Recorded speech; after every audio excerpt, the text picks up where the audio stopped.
રાવણ ધામની આમ ઈ બાપાકી એમાં ઈસરા છો પરમેશ્વરા કચ્છમાં સમજી ગયા ઈસદાન ગઢવી અને એમાં ઈસદાન જુવાન એમાં એક દી વીછી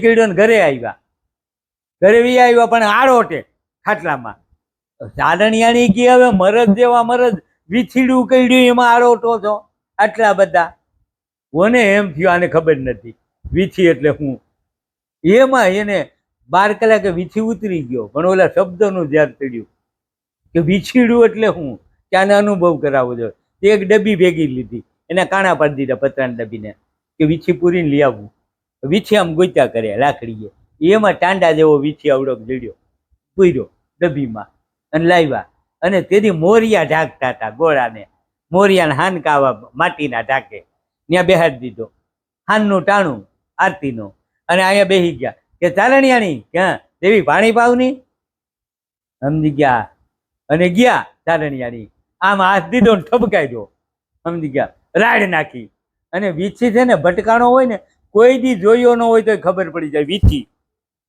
આનો ઘા એવો હોય સમજી ગયા ખબર પડી જાય વીછી સમજી ગયા એ રાડ દીધી એ કે વીછી કર્યો ગઢવી એ કે એમાં હું વીછીડ્યું સમજી ગયા હામો શબ્દ દીધો એમાં હું વીછીડ્યું સમજી ગયા આંટી ખાવા મીડ્યા આંટીયું ખાવા માંડ્યા કે હવે પણ આંટીયું ખાવે એમાં વીછીડ્યું એમાં કે તારણ સાંભળી લ્યો તમે મસ્કરી કરી મારી અને તમને મોંઘી પડશે કેમ કે કાળનો વીછી છે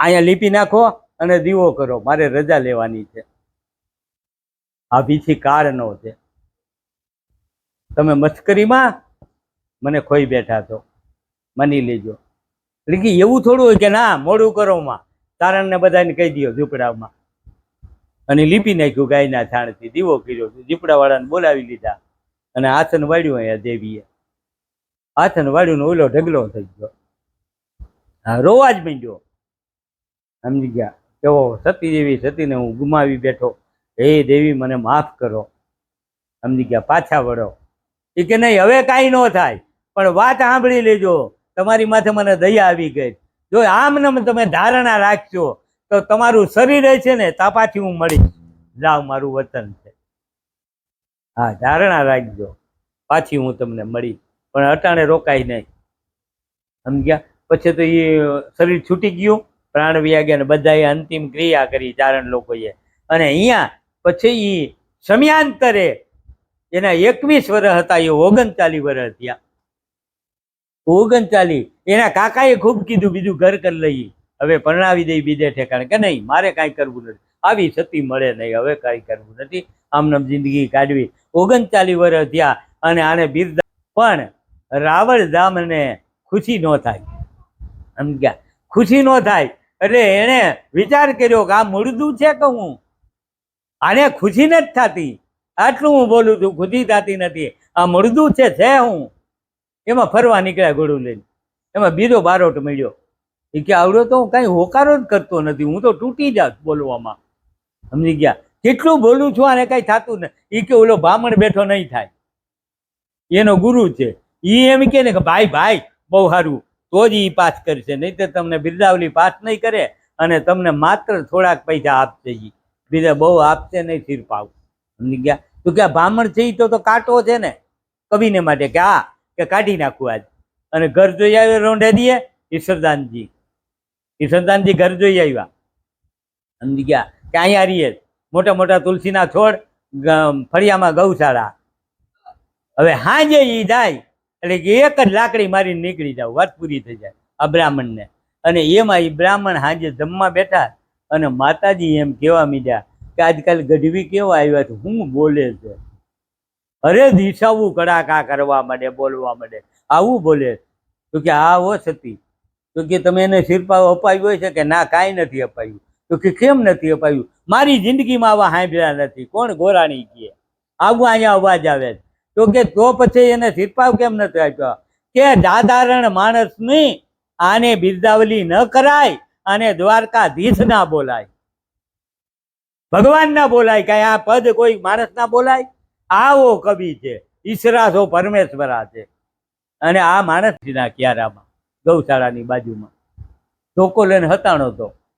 અને આ વાત થઈ અને આંખમાંથી આંસુ છૂટવા મીડ્યા. ઈશ્વરદાનને કહો આ તો મારો ગુરુ, સમજી ગયા, મને જાગૃત કર્યો, મારી ભૂલ સમજાણી, સમજી ગયા. અને ઈ જેવા પિતાંબર ભટ્ટ નીકળ્યા બાદ અને દોડીને પગ પકડી લીધા કે તમે મારા ગુરુ, મને સમજાવ્યો કે નહીં નહીં નહીં નહીં, ઊભા કરી લીધા, દાંતીએ લગાડ્યા. એ કે બધ સમજા ત્યાંથી હવાર, એ કે હું તમને મારી નાખવાનો હતો. એક તો બ્રહ્મ હિતા થાત અને મારું ભૂલ સમજાત નહીં. હવે હું દ્વારકાધીશની બિરદાવલી કરું, જાઉં છું દ્વારકા. અને દ્વારકાની બિરદાવલી કરી જઈને 52 પદ બોલ્યા, 360 દોહા બોલ્યા. અને એનું આજે હરિરસ ગ્રંથ આવે છે, એનો ઈશ્વરદાનનો હરિરસ ગ્રંથ. ભગવાનને બિરદાવ્યા અને મંદિરમાંથી માકારા થવા મીડ્યા, સમજી ગયા. આવી ગઢવી આવી, સમજી ગયા, માકારા થવા મીડ્યા. અને પછી ત્યાંથી આવ્યા છે ભગવાનને પ્રસન્નતા મેળવીને અને અહીંયા આવ્યા. અને પછી આને એનો બારોટ કાયમને માટે થાપી દીધો. કોણે? રાવળ જામે બારોટ થાપી દીધો. આ ગુરુ, બે ગુરુભાઈ થયા, રાવળ જામ અને આ ઈશ્વરદાન. અને એ એક દિવસ અમે ઘોડી પાવા ગયા. ઘોડી પાવા ગયા આમ વેકરામાં બધા ઉલે છે ને, બેનો દીકરીઓ પાણી ભરે, પાણી ભરતી નાની મોટી દીકરીઓ. એમાં એને એમ થયું કે લેને હું પાણી પી લઉં. એટલે વેતા વેણમાં ઘોડીને મૂકી છે પીવા, અને પોતે ઘોડીની આમ હરખ મૂકીને અને આ બાજુ જાય. તા એક 18 વર્ષની દીકરી બોલી કે ગઢવી કાંઈ બોલતા નહીં, સમજી ગયા. આજ તો તરત જ એમ કે કોઈ પુરુષ નો બોલે તમારા ઘરના કે શાંતા બેન, લે ઠબકારી દઈએ. આ બેન નો કહેતા, બેન કે તો બેન જ હોવી જોઈએ પછી, સમજી ગયા. એટલે ઓયલાની કે એનું નામ કે મોહનભાઈ, લે ભાઈ કીધા ભાઈ હોય જ. આ તો કઈ નાખે છે, આ ધર્મ ગયો, સમજી ગયા. ભાઈ કહેવાય નહીં ને, ભાઈ જ હોવો જોઈએ, ભાઈ કહે તો, સમજ્યા. એટલે એને એમ કીધું કે ગઢવી કાંઈ બોલતા નહીં. 18 વર્ષની દીકરી એમ બોલી, પાણી ઉલેટતી હતી કે કેમ તમે એમ કેમ કહો છો કાંઈ બોલતા નહીં? કે હું પેલી ચાંદણી આણી છું, સમજી ગયા. અહીંયા આપણા લગ્ન થાય, સમજી ગયા. મારું વચન છે તમને હું પાછી મળીશ એમ કીધું છે. અને એ ચારણિયાણીએ એના પિતાને જઈને વાત કરી અને એ સતીના એની હારે લગ્ન થાય છે. ઈશ્વરદાનને પાછા એ મળ્યા છે અને ત્યાં રહે છે. કાયમ ગઢવી થાપી દીધા. એક દિવસ ને તમે સપના એટલું તારું કરી દઉં અને ધોરાજી સુધી આંટો માર્યો દ્વારકાથી, અને એ એને ઘરે કરી દીધું. અને કાયમ ઘોડાનું દાન દે, એક ઘોડો ઊભો જ હોય, એક દાન દઈ દીધું, બીજેથી ઘોડો ત્યાં ઊભો હોય. એટલે પછી કીધું કવિએ એની બિરદાવલીમાં કે દળિયો જંગલમાં વસે અને આ ઘોડાનો દાતાર પીઠો રાવળ જામને હાકી દીધો હાલાર. હે ધોરાજી સુધી એને કબજે કર્યું અને એનો રાજ. પછી એને નગર વસાવ્યું, નવાનગર.